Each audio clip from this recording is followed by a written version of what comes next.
Chapter 12. Misery. There was no other word for it.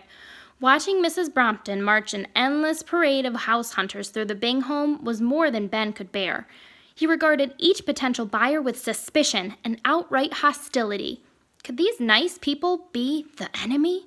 The ones who had forced Griffin's family to move? Who had split up the greatest pair of friends Cedarville had ever seen? As awful as it was for Ben, it had to be even worse for Griffin.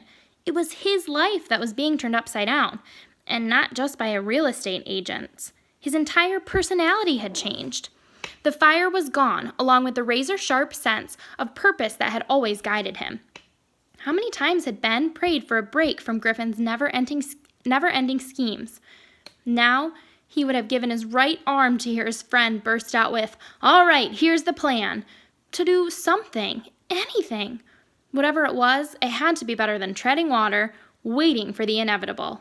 An offer on the house, a deal, packing, moving. The end of Griffin and Ben. At least it wasn't boring. The Bings were looking for reasons to get out of their home while it was being shown, so they were dragging Griffin and Ben with him to every mall, park, carnival, street fair, and free concert. On the surface, he was having fun. Yet deep down, it was like trying to enjoy great food while suffering from a gut blaster stomach ache.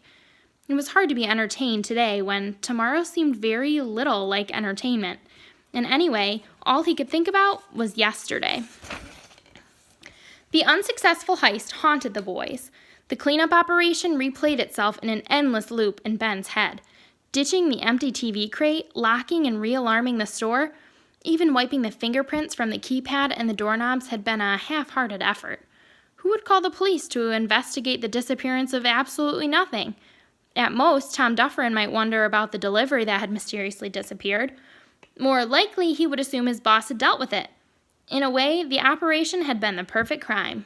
In and out without a trace. How could such a glorious success have been such a dismal failure? They hashed and rehashed the details until their throats went dry. Only the roles were reversed. Ben was the one prodding. What now? What next? You can't heist something if you don't know where it is, Griffin said dryly. It made total sense, in every way but one. Griffin Bing did not admit defeat. It was simply not in his DNA. How had he suddenly become the man without the plan? They were riding home from yet another concert in the Bing's van when the barking sounded. Not the playful yelp of a house pet, but full-throated braying. Goes to show how I've got Swindle on the brain, Griffin mumbled unhappily. For a minute there, I could have sworn I heard Luther. Ben peered out the rear window. A large black dog was chasing them. I don't think that's a Doberman. As they left their pursuer yowling stubbornly in the road, a thoughtful expression appeared on Ben's face. Wait a minute. It wasn't Luther. But it could have been. Griffin regarded him oddly. Could have been my grandmother, too. It wasn't. What are you talking about? Don't you get it? The real Luther has to be somewhere. He wasn't at the store on heist night. Where was he? Griffin gave a listless shrug. At home, I guess. Swindle probably gave him a few days off of threatening people at Palomino's Emporium. It's no big deal. The card isn't even there anymore. Think about it, Ben ordered. What if Luther's absence and the card's absence are connected? Don't talk in riddles, man. Luther's a great guard dog, Ben reasoned. When the Bambino was at the store, so was Luther.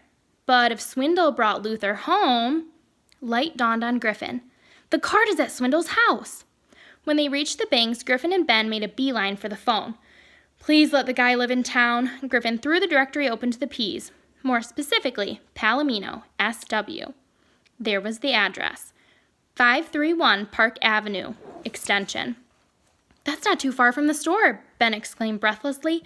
We did it, Griffin. We figured out where the card is. Griffin nodded, his cheeks flushed with purpose. Now all we need, Ben finished his sentence, is a plan. Not just any plan. This time, we need the ultimate plan.